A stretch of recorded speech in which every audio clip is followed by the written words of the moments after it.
Praise the lord. ఇప్పుడు మిమ్మల్ని ఒక చిన్న ప్రశ్న అడుగుతానండి, ఏమనుకోకండి. ఎందుకంటే ఈ విషయంలో కూడా మీరు దారి తప్పిపోవడం నాకు ఇష్టం లేదండి. ప్రతి విషయంలో మనం జాగ్రత్తగా ఉండమని దేవుడు చెప్తున్నాడు. ప్రతి విషయంలో ఏ ఒక్క విషయంలో మనం దారి తప్పిపోయినా కూడా తండ్రి కోపడతాడు మన మీద. ఇక దేవునికి కోపం వచ్చిందంటే మనం బ్రతకగలవా? లేదు కదా. అందుకనే అడుగుతున్నాను. ఇప్పుడు ప్రతి ఒక్కళ్ళ చేతిలో సెల్ ఫోన్ ఉంది కదా.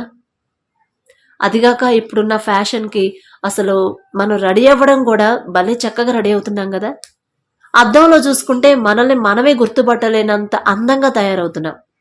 ఇక చూడంగానే మనకి ఒక ఆలోచన, ఒక సెల్ఫీ తీసుకుందాము. ఒక సెల్ఫీ తీసుకొని ఆ ఫోటో డీపీ పెట్టాలి. డీపీ పెడితే అందరు చూస్తారు కదా, అబ్బాయి ఎంత బాగుంది, ఎంత చక్కగా రెడీ అయింది, ఎంత క్యూట్గా ఉంది అనుకోవాలి కదా. ఒకవేళ మీరు అలా అనుకుంటున్నారా? ఇదంతా ఈ ఆలోచనలు ఇవన్నీ ఎక్కడి నుంచి వచ్చాయండి? బైబిల్ నుంచి వచ్చాయా? దేవుని దగ్గర నుంచి వచ్చాయా? అమ్మా ఇదిగో మీరు ఎట్లా రెడీ అవ్వండి, చక్కగా ఇంత చక్కగా లిప్స్టిక్లు వేసుకోండి, ఇంత చక్కగా ఫేషియల్ చేయించుకోండి, ఐబ్రోస్ చేయించుకోండి. మీ హెయిర్ స్టైల్ కూడా ఇప్పుడు కొత్త కొత్త హెయిర్ స్టైల్స్ వస్తున్నాయి, అవి ట్రై చేయండి ఒకసారి. ఒక అంత రెడీ అయిన తర్వాత ఐబ్రోస్ కానీ ఐ లైనర్ కానీ అన్నీ మీరు అప్లై చేసుకోండి. పెట్టుకున్నాక ఒకసారి ఫోటో తీసుకోండి, ఎంత బాగుంటుందో చూసుకోండి. అలాగే ఒక సెల్ఫీ దిగండి అని బైబిల్ ద్వారా మనం ఏమన్నా చదువుకున్నామా ఎక్కడన్నా? ఒకసారి గమనించారండి? ఇవన్నీ కూడా లోకం నుంచి పుట్టాయని బైబిల్లో స్పష్టంగా ఉంది కదా. లోకం నుంచి పుట్టినప్పుడు మనం పాటించవచ్చండి. లోకం అంటే అపవాది నుంచి వచ్చాయే కానీ బైబిల్ నుంచి వచ్చాయా? కాదు కదా. బైబిల్లో ఒక మాట ఉండిద్ది, అందము మోసకరము, సౌందర్యము వ్యర్థమే కదా. మనం ఎంత అందంగా తయారైనా, మనం ఎంత చక్కగా రెడీ అయ్యి సెల్ఫీలు దిగి డీపీలు పెట్టినా ఒక్క మాట ఆలోచించండి, ఇది దేవునికి ఇష్టమైందేనా? ఇది చెయ్యమని దేవుడు చెప్పాడా? ఇలా నేను చెయ్యొచ్చా? బైబిల్ వాక్యం చదివే నేను బైబిల్ ప్రకారం నడుచుకోవాలి అని దేవుడు ఖరాఖండిగా చెప్పేశాడు. ఒక్క విషయంలో కూడా మీరు దారి తప్పిపోకూడదు, ప్రవర్తింపకూడదు అని చెప్పాడు. నేను ఎలా ప్రవర్తిస్తున్నానా? ఒకవేళ నేను ఇలా ప్రవర్తిస్తున్నానంటే దేవుడి నుంచి వచ్చే ఆశీర్వాదాలు నాకు రావు, ఇది దేవుడికి ఇష్టమైన పని కాదు అని ఒక్కసారి మీరు ఆలోచించుకోండి. ఇప్పుడు అందరూ అంటే ఫోన్లు చూస్తుంటే చక్కగా హెయిర్ అంతా లూజ్ హెయిర్తో చక్కగా రెడీ అయ్యి చక్కగా మేకప్ చేసుకొని సెల్ఫీలు తీసుకొని డీపీలు పెట్టేస్తున్నారు. నాకు అది నచ్చట్లేదండి. ఎందుకంటే మనం ప్రార్థన చేసుకునే వాళ్ళం, మనకు తగ్గింపు జీవితం రావాలంటే ప్రతి విషయంలో కూడా మనం తగ్గించుకొనే ఉండాలండి. అంత తగ్గించుకొని ఎలా ఉండాలి సిస్టర్? మరీ అంత తగ్గింపు అంటే కష్టం సిస్టర్ అంటారా? ఒకవేళ అలా మీరు కష్టంగా అనిపిస్తే, ఉండలేకపోతే దేవుడి నుంచి రావాల్సిన ఆశీర్వాదాలు అనేవి మనకు రావు. బహుశా ఇప్పుడు మీరు ప్రశాంతంగా ఉండొచ్చు, సంతోషంగా ఉండొచ్చు, మీ ఆర్థిక స్థితి బాగానే ఉండొచ్చు, కానీ భవిష్యత్తులో అది ఉండదు. ఇది మాత్రం నిజం. దేవుని ఆశీర్వాదం మనకి నిండుగా మెండుగా ఎల్లప్పుడూ తరతరాలు మన వెనకొచ్చి మన పిల్లలకి, వాళ్ళ పిల్లలకు కూడా ఉండాలంటే మన ప్రవర్తన అనేది చాలా ముఖ్యం. అసలు అంత రెడీ అవ్వాల్సిన అవసరం లేదు కదా.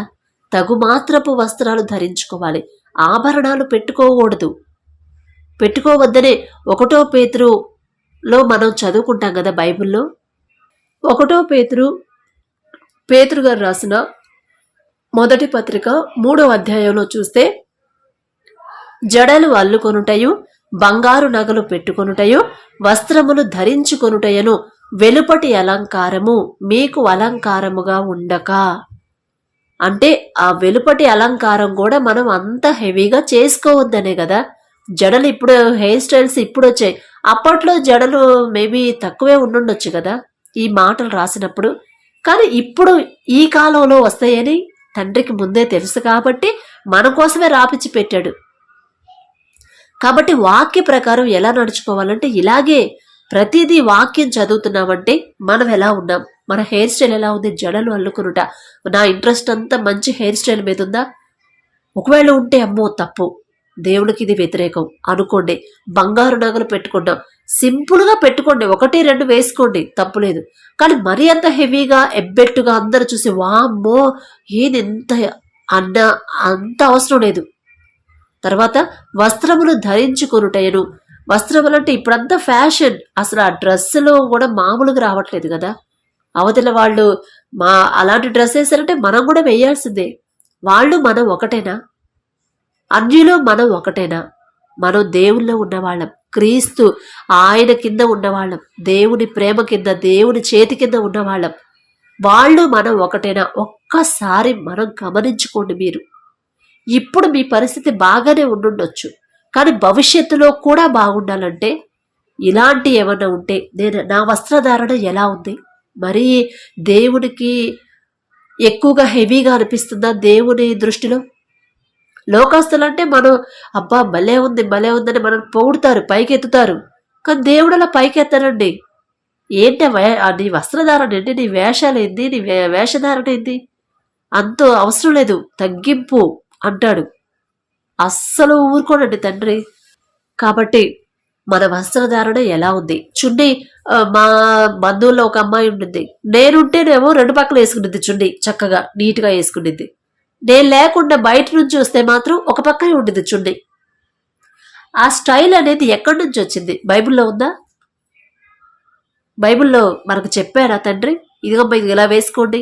ఉండకుండా ఇంకా కొత్త కొత్త లేటెస్ట్ ఫ్యాషన్లు ఇంకా వస్తాయి, అప్డేట్ అవ్వండి, వాటి ప్రకారం మీరు నడుచుకోండి అనేమన్నా ఎక్కడన్నా ఉందా వాక్యం? ఒకసారి మీరు గమనించుకోండి. కాబట్టి మన హెయిర్ స్టైల్స్ కానీ, మనం అలంకరించుకునే ఆభరణాలు కానీ, మనం వేసుకునే వస్త్రాలు కానీ, ప్రతి ఒక్కటి కూడా మనం జాగ్రత్తగా గమనించుకోవాలి. ఫస్ట్ మనం కరెక్ట్గా ఉంటే మన వెనకొచ్చే మన పిల్లలు, మనల్ని ఫాలో అయ్యే మన పిల్లలు అదే దారిలో నడుస్తారు. వాళ్ళు నడిస్తే వాళ్ళ పిల్లలు అదే దారిలో నడుస్తారు. కాబట్టి ఫస్ట్ మనం కరెక్ట్గా ఉండాలి. అలాంటి అలంకారం అంత హెవీగా ఉండకుండా, మీరు సెల్ఫీలు దిగి డీపీలు పెట్టుకోకుండా లూజ్ హెయిర్ వేసుకుని, నాకైతే భలే బాధేసింది. అరే ఇప్పుడు మనం ఏమైనా హీరోయిన్స్ మా? వాళ్ళకంటే తెలియదు బైబిల్, దేవుని వాక్య ప్రకారం ఎలా నడుచుకోవాలో అసలు వాక్యమే తెలియదు. కాబట్టి వాళ్ళలా నడుస్తున్నారు. వాళ్ళని చూసి మనం ఎందుకు నడుస్తున్నాం? మనం లోకాన్ని ఫాలో అవుతున్నామా, దేవుణ్ణి ఫాలో అవుతున్నామా? యేసు ఏం చెప్పాడు? యేసు ప్రభువారు నన్ను వెంబడించండి అన్నాడు. మనం అపవాదుని వెంబడిస్తున్నాం, లోకాన్ని వెంబడిస్తున్నాం. వాళ్ళు ఏ హెయిర్ స్టైల్ పెడితే మనం అదే వేసుకోవాలి, ఏ డ్రెస్ వేసుకుంటే అదే డ్రెస్ వేసుకోవాలి. ఏ కొత్త కొత్త వింత వింత డ్రెస్సుల మోడల్స్ వచ్చేసాయి కదా, అవి మీరు వేసుకుంటున్నారా? నేను చూశానండి, క్రిస్టియన్స్లోనే చాలా మందిని చూశాను, చర్చెస్ కూడా అలానే వేసుకొని వస్తున్నారు. అది ఎంత దేవుడికి ఎంత అవమానం. అదేంటి సిస్టర్, దేవుడు మనం పై రూపాన్ని చూడు, మన హృదయాన్ని చూస్తాడు. హృదయాన్ని ఎందుకు చూడడు? ఇప్పుడు మనం వాళ్ళని చూసి అబ్బా డ్రెస్ ఎంత బాగుంది, ఆ హెయిర్ స్టైల్ కూడా నేను వేసుకోవాలి అని మన హృదయంలో అనిపించదా? మన మనసుకు అనిపిస్తేనే కదా వాళ్ళని మనం ఫాలో అయ్యేది. అంటే వాళ్ళ మీదకి మన దృష్టి ఎందుకు వెళ్ళినప్పుడు దేవుడి దృష్టి మన మీద ఉండిద్దా? కాబట్టి ఈ విషయంలో ఏం కాదులే, ఆ విషయంలో అంత చిన్న విషయంలో దేవుడు ఏం పట్టించుకోలే, మనం ఎలా ఉన్నా సరే మన హృదయం నిర్మలంగా నిష్కల్మషంగా ఉండాలి అనుకుంటే కుదరదు. ఆటోమేటిక్గా మన హృదయం చెడిపోయిందంటే మనం కూడా చెడిపోతాము. ఏ ఫ్యాషన్ వస్తే ఆ ఫ్యాషన్ మనకు వద్దు. అసలు అది మన దేవునికి వ్యతిరేకం. అది లోకం నుంచి పుట్టింది ఏది మనకొద్దు. మన వాక్య ప్రకారం మనం నడుచుకోవాలి. సాధువైనట్టు మృదువైనట్టునైన గుణమును మనం అలంకారంగా ఉండాలి. అలాంటి మనం ఎంత హెవీగా రెడీ అయ్యేవా అనేది దేవుడు చూడడం. నువ్వు ఎలాంటి అప్డేట్లో ఉన్నావా, అప్డేట్ అవుతున్నావా ఎప్పటికప్పుడు అనేది చూడడు. నీ హృదయం ఎలా ఉంది, మృదువుగా ఉందా, నీ మాట ఎలా ఉంది, నీ ప్రవర్తన ఎలా ఉంది, నీ చూపులు ఎలా ఉన్నాయి. ఇప్పుడు మనం రెడీ అయ్యామంటే ఆటోమేటిక్గా రెడీ అయ్యి అంత హెవీగా రెడీ అయ్యి బయటికి వెళ్ళామంటే ఖచ్చితంగా పురుషులు అనేవాళ్ళు చూస్తారా చూడరా? ఖచ్చితంగా చూస్తారు. ఎందుకు చూస్తారు? అది కూడా మామూలుగా చూస్తారా? అని చూస్తారా? ఒకలాంటి మోహపు చూపుతో చూస్తారు. చూస్తారా చూడరా? మీరు ఒక్కసారి ఆలోచించుకోండి. చూస్తారు. అసలు వాళ్ళకి ఆ మోహపు చూపు రావడానికి కారణం ఎవరు? వాళ్ళు తప్పుగా చూడడానికి కారణం ఎవరు? మనమే కదా. మనం అంత హెవీగా రెడీ అవ్వకపోతే వాళ్ళు చూడరు కదా.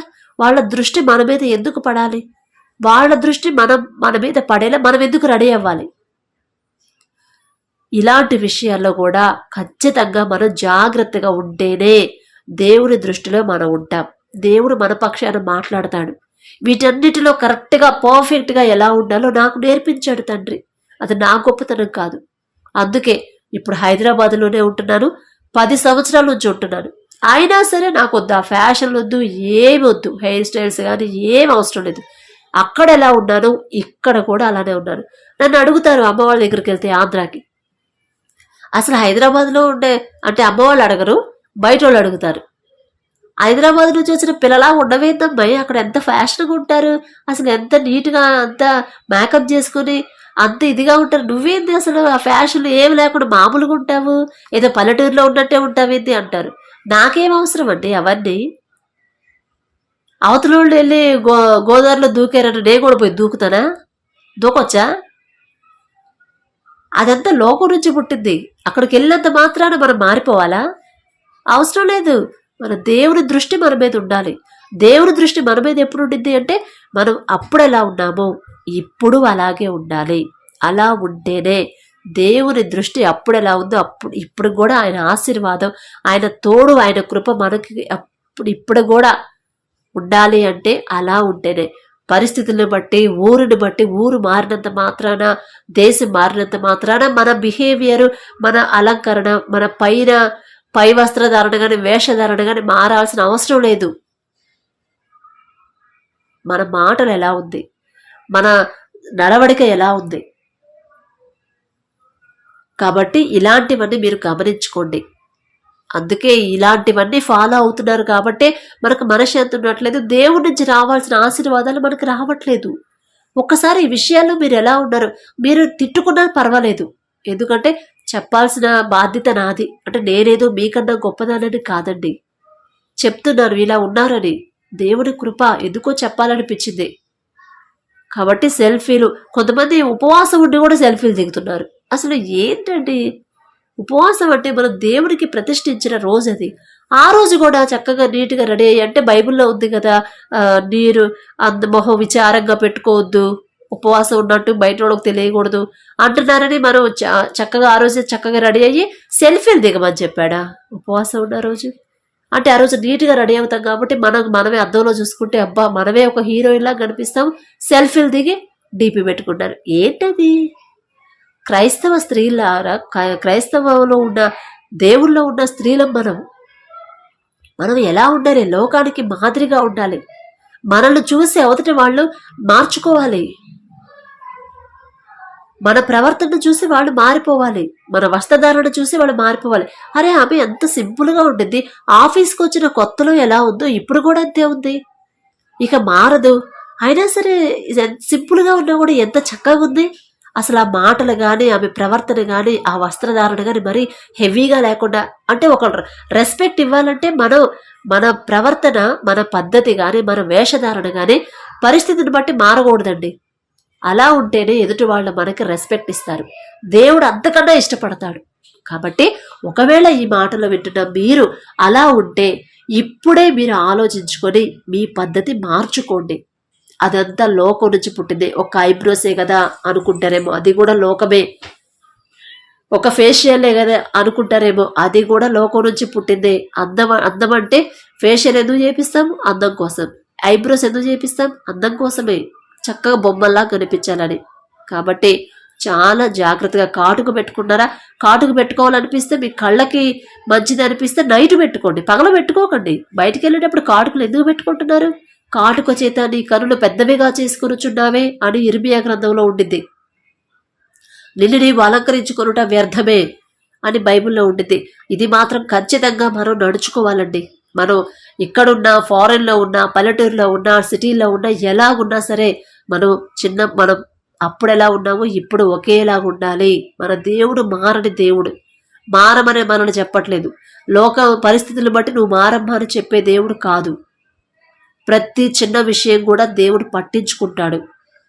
కాబట్టి మీరు ఆలోచించుకోండి, నేను ఎలా ఉన్నాను, నా వస్త్రధారణ ఎలా ఉంది, నా మాటలు ఎలా ఉన్నాయి, దేవుడి దృష్టికి అది కరెక్టా? తండ్రి నన్ను చూసి తండ్రి ఇష్టపడతాడా? నా ప్రవర్తన బట్టి ఆయన సంతోషిస్తాడా? ఎదుటి వాళ్ళని నేను ఆకర్షిస్తున్నానా? ఎదుటి వాళ్ళని ఆకర్షించే విధంగా నేను రెడీ అవుతున్నానా? ఇక మనం మామూలుగా ఉన్నా కూడా ఎదుటి వాళ్ళు చూసే వాళ్ళు తప్పుడు చూపులు చూశారంటే వాళ్ళకి రావాల్సిన శిక్ష వాళ్ళకి వచ్చింది. అదే జరిగింది నా విషయంలో. తగ్గింపు అంటే నాకు అంత హెవీగా రెడీ అవడం ఏముండదు. మామూలుగా ఒక చీర కట్టుకొని 2 గాజులు వేసుకొని మెళ్ళ ఒక చైన్ వేసుకొని మామూలుగా ఉంటా. అలా ఉన్నా కూడా మోహపు చూపుతో చూసిన వాళ్ళు నా కళ్ళ ముందే చనిపోయారండి, మరణించారు. ఖచ్చితంగా అది కూడా మామూలు మరణం కాదు. ఆరోగ్యం చెడిపోయి అసలు భయంకరమైన చావు నేను చూశాను. నాకు వాళ్ళు వరసైన వాళ్ళు కూడా నేను అన్నయ్య భావంతోనే చూస్తాను. అలా నేర్పించాడు తండ్రి. అలా చూసిన వాళ్ళు అంటే మనలో ఏ కల్మషం లేదనే కదా. అలా ఉన్నా కూడా వాళ్ళు మోహము చూపుతో చూశారు. ఖచ్చితంగా వారం రోజులకే వారు మరణించారు. అది కూడా మంచి ముసలోళ్ళైన తర్వాత కాదు, ఎవరొస్తులే మరణించారండి. ఆ శిక్ష దేవుడు అలా వేశాడు. నా బిడ్డ నేను చెప్పిన రీతిగా సరైన దారిలో నడుస్తుంది. అయినా సరే నువ్వెందుకు ఆమెను మోహం చూపుతో చూస్తున్నావు? ఆమె చూస్తుందా? లేదు కదా. అయినా సరే ఆమెని ఒక్కసారి కాదు అంటే మనకు తెలీదు, వాళ్ళు చూస్తూ ఉంటారు. అలాంటి వాళ్ళను కూడా దేవుడు దూరం చేస్తాడు, అసలు లేకుండా చేస్తాడు. కాబట్టి మనం ప్రవర్తన జాగ్రత్తగా చూసుకోండి. మన వస్త్రధారణ, వేషధారణ ఎలా ఉందనేది ఒకసారి గమనించుకోండి.